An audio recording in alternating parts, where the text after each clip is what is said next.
हाय, आप देख रहे हैं मनी नाइन। मैं हूं प्रियंका संभव। जितना कमाया उतना खर्च करते जाएंगे तो आगे के भविष्य के बड़े सपने कैसे पूरे करेंगे। छोटी छोटी बचत करेंगे तभी तो आगे जाकर गाड़ी खरीदेंगे, घर जैसा सपना वो भी पूरा कर पाएंगे। लेकिन इन सब के लिए जरूरी है कि इस बचत को आप इन्वेस्ट भी करें। और इन्वेस्ट कहाँ करें? कई सारे ऑप्शन हैं इन दिनों। म्यूचुअल फंड को बहुत आसान तरीके से जो है लोग पसंद करते हैं, क्योंकि ये इन्फ्लेशन को बीट कर रहा है, रिटर्न्स देता है और सहूलियत से आप इसमें निवेश कर सकते हैं। लेकिन म्यूचुअल फंड को अगर आप इसके बारे में सोच रहे हैं तो कुछ गलतियों से आपको बचना भी है। और किन गलतियों से बचना है, कैसे चुने म्यूचुअल फंड, इन सब पर बात करने के लिए मेरे साथ हैं ईडलवाइस के head sales, Edelweiss asset management के head sales Deepak Jain. Hi Deepak ji, thank you so much, आपने मनी नाइन के लिए वक्त निकाला।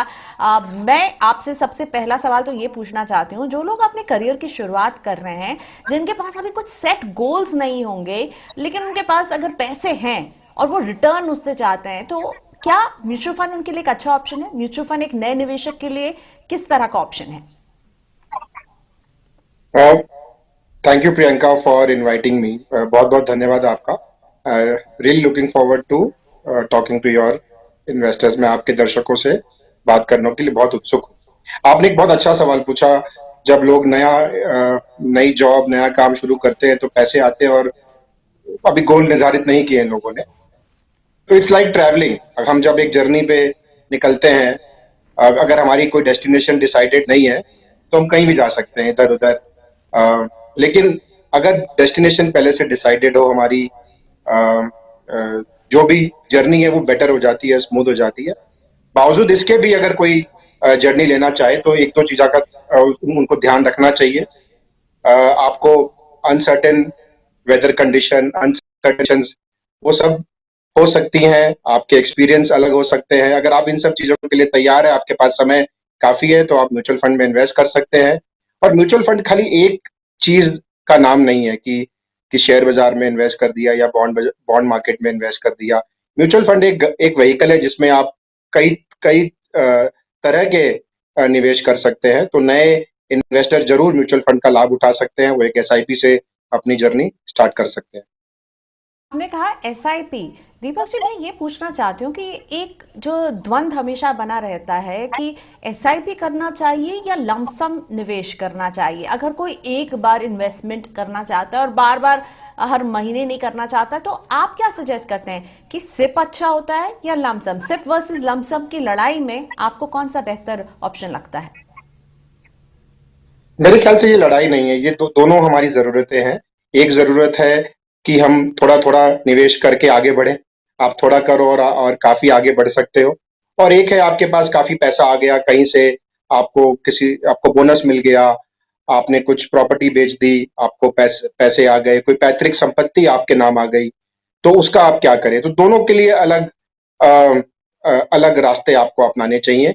आपकी जो मंथली आय है उसको आप एसआईपी में इन्वेस्ट करें। अगर आपके पास एक साथ में एक बड़ी पूंजी आपके पास आ जाए, तो उसको आप पहले आप ये डिसाइड कर ले कि इसका आपको करना क्या है। अगर आपको इसे अपने लंबे समय के लिए निवेश करना है, अपने रिटायरमेंट के लिए, या बस ऐसे ही रख देना है जिसे आप जनरेशन भर में पास ऑन कर सको, जैसे आपके पूर्वजों ने किया हो, पैतृक संपत्ति मिली है आपको, तो आप एक अच्छा प्लान बना के अ, उसमें आप इक्विटी, डेट, एक अच्छा मिश्रण करके आप उसको लमसम निवेश कर सकते हो। जैसे मैं क्या करता हूं, मैं अपने जो मंथली सेविंग्स है उसको मैं एसआईपी में इन्वेस्ट करता हूं। कभी कोई बोनस मिल जाता है या कभी कोई और बड़ी लमसम मुझे कोई आय हो जाती है, तो मैं बैलेंस एडवांटेज फंड्स में उसको इन्वेस्ट करता हूँ। ये बहुत बढ़िया, ये म्यूचुअल फंड का एक जरिया है जिसमें आप इक्विटी और डेट का मिश्रण रखते हैं। मुझे ये भी बताइए कि एक सिलेक्ट कैसे करें? सिलेक्शन का क्या पैमाना होना चाहिए कि मुझे इस म्यूचुअल फंड को चूज करना चाहिए? मैं क्या क्या बातें जो है उसमें देखूं? सिलेक्शन का बेस बताइए। मैं म्यूचुअल फंड को एक व्हीकल, मैं बार बार ये टर्म यूज करूंगा आपके साथ, आप शायद बोर हो जाएं, लेकिन ये एक जरिया है आपको अपनी मंजिल तक पहुंचाने का। तो अगर छोटी आपकी मंजिल है, ज्यादा दूर नहीं है, तो आप साइकिल से भी जा सकते हैं। लेकिन अगर आपको चांद पे जाना है तो आपको रॉकेट लगेगी। तो वैसे ही म्यूचुअल फंड में है, अगर आपको 2 महीने के लिए इन्वेस्ट करना है तो आप लिक्विड फंड्स में इन्वेस्ट कर सकते हैं।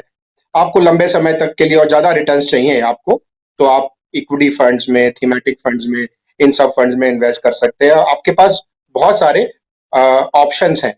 सेबी ने क्या किया है, इन सभी ऑप्शंस को करीबन 30-40 कैटेगरीज में डिफाइन कर दिया है। आप कैटेगरी चूज कर ले। अगर आपको, चलिए मानते हैं कि आपको 5-7 साल के लिए शेयर बाजार के फंड में इन्वेस्ट करना जो अच्छी ब्लू चिप कंपनीज में इन्वेस्ट करे, तो लार्ज कैप कैटेगरी है, उसमें आप इन्वेस्ट कर सकते हैं। फंड को सिलेक्ट करते समय आप फंड मैनेजर का ट्रैक रिकॉर्ड, फंड हाउस का ट्रैक रिकॉर्ड, ये सब आप देख सकते हैं। और 3-4 फंड में अगर आप निवेश करें तो आप डाइवर्सिफाई करके अपनी फंड मैनेजर रिस्क भी आप कंट्रोल कर सकते हैं। क्या एक म्यूचुअल फंड का पास्ट रिकॉर्ड मुझे देखना चाहिए उसे चुनने के पहले, और उस पास्ट रिकॉर्ड में मैं क्या क्या देखूं?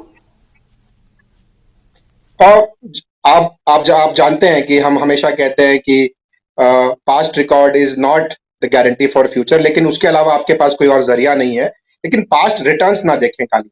जब आप गाड़ी खरीदते हैं तो खाली स्पीड नहीं देखते, आप पूरी बैलेंस गाड़ी खरीदना चाहते हैं। वैसे ही आप जब निवेश करें म्यूचुअल फंड में, तो रिटर्न्स देखें, उसकी वॉलेटिलिटी देखें, ट्रैक रिकॉर्ड देखें फंड मैनेजर का। अगर ज्यादा समय तक फंड मैनेजर रहा है तो उसने सारे मार्केट के ट्रेंड्स को उसने समझा होगा बेटर, और उस एक्सपीरियंस का आप लाभ उठाएं। जब आप प्लेन में जाते हैं, आप एक कठिन मार्ग में जाते हैं, तो आप पायलट के एक्सपीरियंस के ऊपर डिपेंड करते हैं।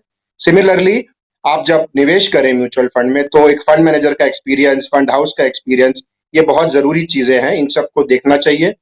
काफी रिसर्च एजेंसियां हैं जो समय समय पर अपनी रिपोर्ट निकालती रहती हैं, या फिर आप किसी सेबी रजिस्टर्ड एडवाइजर या एआरएन होल्डर से आप बात करके अपना विचार विमर्श कर सकते हैं। अगर एक मैं बिगिनर हूं, पहली बार निवेश करने वाली हूं म्यूचुअल फंड में दीपक जी, तो क्या इंडेक्स फंड्स जो हैं वो मेरे लिए अच्छे ऑप्शन होंगे? नहीं, इंडेक्स फंड्स बहुत अच्छे ऑप्शंस हैं, और आजकल ये काफी पॉपुलर इन्वेस्टमेंट टूल है। पहले मैं आपको ये बताऊं कि इंडेक्स फंड करते क्या, उसके बाद अपन बात कर सकते हैं कि इंडेक्स फंड अच्छे होंगे कि नहीं होंगे। इंडेक्स फंड एक, जैसा कि नाम है, एक सेट इंडेक्स को, उसको कॉपी करता है। तो फॉर एग्जांपल हमको पता है कि निफ्टी एक इंडेक्स है, बीएसई सेंसेक्स एक इंडेक्स है। उस इंडेक्स को जो फंड मिरर करे, उसको आप इंडेक्स फंड कहते हो। वैसे ही आपके डेट के भी इंडेक्स हो सकते हैं, और तरह के काफी इंडेक्स फंड हो सकते हैं।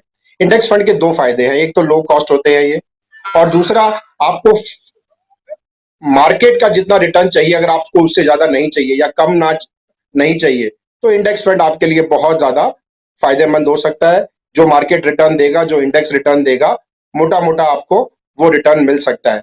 लेकिन बिगिनर हो या एक्सपीरियंस, ये दोनों के लिए फायदेमंद हो सकता है। बिगिनर के लिए ये इसलिए फायदेमंद है कि अभी ये पूरा जो प्रोसेस की जो मैंने बात की कि फंड मैनेजर को सिलेक्ट करें, उन सब चीजों से बचने के लिए अगर आप एक सिंपल इंडेक्स फंड को आप पिक कर लें, तो ये आपके लिए आसान हो सकता है।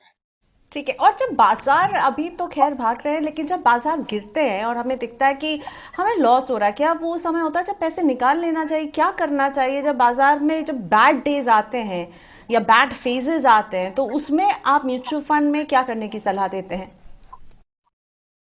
तो मैं निवेश जब करते हैं, आपने जब बाजारों की बात की, मैं मान रहा हूं कि आप शेयर बाजार की बात कर रही हैं। म्यूचुअल फंड शेयर बाजार में भी इन्वेस्ट करते हैं, बॉन्ड मार्केट्स में भी, गवर्नमेंट सिक्योरिटीज में भी। तो ये चीज मैं क्लैरिफाई करना चाहता था। मान के चलते हैं कि आप मुझसे शेयर बाजार के म्यूचुअल फंड्स के बारे में पूछ रही हैं।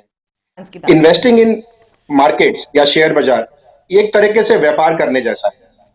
आप, अगर आपको, आप एक व्यापारी हो, जो आप समझो कि आप टीवी के उद्योग में हो, टीवी मैन्युफैक्चरिंग के उद्योग में है, लेकिन आपको और सारे बिजनेसेस में भी इन्वेस्ट करना है, आपके पास पूंजी नहीं है, आपके पास समय नहीं है, तो आप उनके शेयर खरीद लें या म्यूचुअल फंड खरीद लें। तो म्यूचुअल फंड खरीदना, शेयर बाजार वाले जो म्यूचुअल फंड खरीदना, एक तरीके से व्यापार में निवेश करने जैसा है। तो व्यापार तो ऊपर नीचे होता रहता है। हमने देखा जब कोरोना का एक इतनी बड़ी त्रासदी जब हमें मार्च में हमको पता चला, मार्केट काफी गिर गया। लेकिन अगर आप उस समय निकाल लेते तो क्या होता, आप लॉस में बैठे होते। बाजार 7,700 के निफ्टी पे था, आज डबल हो गया है। मैं ये नहीं कह रहा कि हर समय ये हो सकता है, लेकिन जैसे ही आप जब निवेश करें तो लंबे समय के लिए करें और विश्वास के साथ करें, जैसे आप व्यापार करते हैं। व्यापार करते हैं, अगर आप पहले क्वार्टर में आपको नुकसान हो गया तो आप व्यापार बंद नहीं कर देते, आप सोचते हैं कि आगे और क्या कर सकते हैं। अगर आप इस चीज से संतुष्ट हैं कि भारत जिस इकोनॉमी में आप निवेश कर रहे हैं वो लंबे समय के लिए अच्छा करने वाला है, तो आप छोटे मोटे समय के उतार चढ़ाव से बच के रहें, उनसे आप भयभीत ना हो। इसीलिए थोड़ा थोड़ा निवेश करते रहें, चाहे वो एसआईपी का माध्यम हो, चाहे वो बैलेंस एडवांटेज फंड जैसे प्रोडक्ट्स हो।